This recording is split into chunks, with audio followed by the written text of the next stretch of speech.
kerangka apa nih Pak sebetulnya untuk pertahanan pangan kita atau seperti apa? Jadi baik ini. Jadi kita ini kerjasama antara TNI Angkatan Darat, khususnya Kodam Iskandar Muda bersama dengan Kementerian Pertanian secara umum.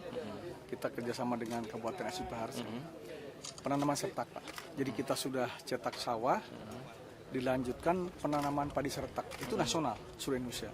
Ya, diupayakan nanti tanggal 5 Oktober itu ada penyerahan dari Kepala Staf Angkatan Darat ke pihak Kementerian Pertanian.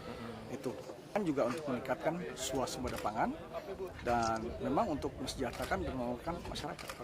Ada suatu program yang digulirkan oleh Presiden, ditangkap oleh Pak Menteri, kita bagaimana meningkatkan swasembada pangan. Jadi kita yang sawah, tanah yang tidur itu kita buat sawah lagi baru, kemudian kita cetak dan kita tanam. Itu untuk meningkatkan dari produksi padi gitu.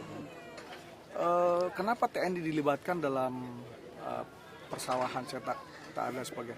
Karena Babinsa ini adalah mitra masyarakat yang bisa membantu, memberikan semangat, motivasi, kemudian ikut mengarahkan masyarakat sehingga sama-sama kita bekerja untuk mereka gitu. Baik, terima kasih.